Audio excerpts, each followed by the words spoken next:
আমরা কোরআন দিয়ে আজকে কোরআনের পরিচয় নিব। কোরআনকে জিজ্ঞেস করবো যে কোরআন তুমি তোমার পরিচয় দাও। আমরা কিছু প্রশ্ন করবো, দেখবেন কোরআন অবলীলায় উত্তর দিয়ে দিচ্ছে। আমরা যদি কোরআনকে জিজ্ঞেস করি যে কোরআন তুমি যে পৃথিবীতে এসেছো তোমার হিস্ট্রিটা বলো, কবে আসলা, কবে নাজিল হয়েছ? কোরআন বলবে শাহরু রমাদান আল্লাযী উনজিলা ফীহিল কুরআন, আমি রমাদান মাসে এসেছি, জান্নাতুল মাসে আসি। কোরআনকে যদি আমরা প্রশ্ন করি যে কোরআন রমাদান তো 29 দিন বা 30 দিন, তো এই 30 দিনের বা 30 রাতের কোন দিন বা কোন রাতে এসেছ?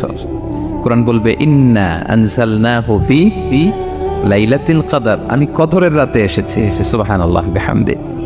ওমা আদরাকা মা লাইলাতুল কদর, কে তোমাকে জানাবে কদর কি? লাইলাতুল কদরি খায়রুম মিন আলফি শাহর, কদরের রাত 1000 মাসের চেয়েও সেরা। রাসূল সাল্লাল্লাহু আলাইহি ওয়াসাল্লাম আফসোস করতেছেন, আল্লাহ বনি ইসরাইলের লোকেরা হায়াত পাইছে 1000 বছর 1500 বছর, এত ইবাদত করছে, আমার গুনাহগার উম্মতের কি হবে? আমার গুনাহগার উম্মত তো 60-70 মধ্যে মরে শেষ। আমার উম্মতি মা বাইনা 60 ইলা 70, আমাদের গড় বয়স কত? 60 থেকে 70।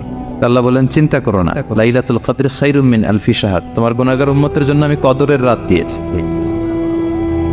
1000 মাসের চেয়ে সেরা। তাহলে কোরআনের হিস্ট্রি আমরা জেনে গেলাম। রমাদানে আসছে, রমাদানের কোন রাতে আসছে? এখন যদি জিজ্ঞেস করি তুমি কি একা একা আসছো না কেউ নিয়ে আসছে তোমাকে, এবার কি উত্তর পাওয়া যাবে? এই প্রশ্নের উত্তরে কোরআন আমাদেরকে জানায় যে আমি একা আসিনি। নাযালা বিহির রূহুল আমিন। রূহুল আমিন হচ্ছে জিবরাইল আলাইহিস সালামের একটা নাম, বিশ্বস্ত আত্মা। রূহুল আমিনের সাথে আমি এসেছি, সবচাইতে বিশ্বস্ত, যেহেতু এটা আল্লাহর বাণী। এটা আসার সময় যদি অন্যের কথা ঢুকায় দেয় তাহলে ভেজাল আছে না নাই? আমিন, বিশ্বস্ততার সাথে যে পৌঁছে দিবে, বাণীবাহকের কাজ করবে, এরকম সবচাইতে বিশ্বস্ত ফেরেশতা জিবরাইলকে দিয়ে আমি পাঠিয়েছি। তাহলে কোরআন একা আসে, সবচাইতে শক্তিশালী ফেরেশতা। জিবরাইল ইসলামের লাহু সিত্তুমিআতু জানাত, 600 পাখা, 600 পাখা। সব নবীদের কাছে এসেছেন নবী নিয়ে, এরকম একজন ফেরেশতা দিয়ে কোরআনকে পাঠানো হয়েছে। এবার যদি জিজ্ঞেস করি যে কোন ভাষায় তোমাকে নাজিল করা হয়েছে বলো, আচ্ছা এটা কোরআনে? কোরআন আমাদেরকে জানাচ্ছে ইন্না আনসালনাহু কুরআনান আরাবিয়ান লাআল্লাকুম তাআকিলুন, নিশ্চয় আমি কোরআনকে আরবি ভাষায় নাজিল করেছি যাতে তোমরা বোঝো। সুস্পষ্ট আরবি ভাষায় এই কোরআনকে আল্লাহ তাআলা নাজিল করেছেন। তাহলে হিস্ট্রি আমরা জানতেছি ধীরে ধীরে না? রমাদানে আসলো, কদরে আসলো, একা আসে নাই, জিবরাইল ইসলামের সাথে আসলো, আরবি ভাষায় নাজিল হলো। এবার যদি জিজ্ঞেস করি যে তুমি যে আসলা, তোমাকে যে আমাদের তেলাওয়াত করতে হবে, তো এই তেলাওয়াত করার গাইডলাইনটা কি, কিভাবে তেলাওয়াত করব, তেলাওয়াত করার সিস্টেমটা কি, এটা যদি আমাদেরকে একটু বলতে। তো কোরআন এই প্রশ্নের উত্তরে প্রথমে আমাদেরকে বলে যে আমাকে যদি আবৃত্তি করতে চাও, তেলাওয়াত করতে চাও, প্রথম গাইডলাইন হচ্ছে লা ইয়ামাসসুহু ইল্লাল মুতাহহারুন। এর অর্থ হচ্ছে পবিত্র ছাড়া কেউ এই কোরআনকে স্পর্শ করতে পারে না। যদিও এটা দিয়ে লাউহে মাহফুজের কথা বলা হয়েছে, ফেরেশতাদের কথা, কিন্তু বিষ্ণু বলেছেন লা ইয়ামাসসুহু ইল্লা তাহির, পবিত্রতা ছাড়া কোরআন ধরা যায় না। তাহলে কোরআন তেলাওয়াতের প্রথম গাইডলাইন কি?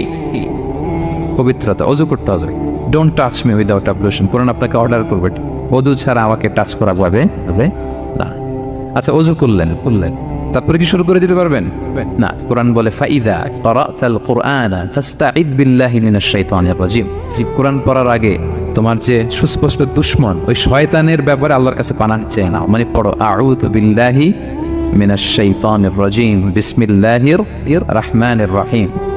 তাহলে ওযু করলেন, আউযু বিল্লাহ বললেন, বিসমিল্লাহ বললেন। এবার কি করতে হবে? এবার কোরআন বলছে যেমন মনে চায় তেমন পড়া যাবে না।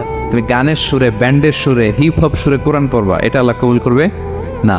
কোরআন বলছে ওয়ারাত্তিলিল কুরআনা তারতিলা, তারতিলের সাথে কোরআন পড়তে হবে, ধীর স্থির ভাবে কোরআন পড়তে হবে। তারতিল, আপনারা যারা কোরআন পড়বেন তারতিলের সাথে পড়বেন। What is তারতিল?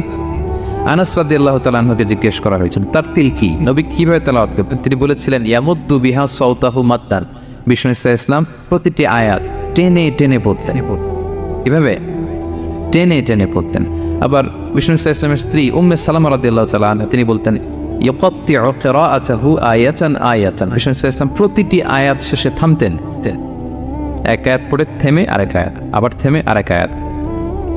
আলহামদুলিল্লাহি রাব্বিল আলামিন আর রহমানির রহিম মালিকি ইয়াউমিদ্দিন। দেখেন টেনে টেনেও পড়লাম, আবার প্রতিটা আয়াত শেষে থামলাম। This is তারতিল। ওয়ারাত্তিলিল কুরআনা তারতিলা। এভাবে টেনে টেনে প্রতি আয়াত শেষে থেমে থেমে পড়ার নাম তারতিল, এভাবে পড়তে হবে। তো পড়ার গাইডলাইন কি বললাম? প্রথমে কি করতে হবে? ওযু করতে হবে, পবিত্রতা। এরপরে আউযু বিল্লাহ বিসমিল্লাহ পড়তে হবে। এরপরে কিভাবে পড়তে হবে?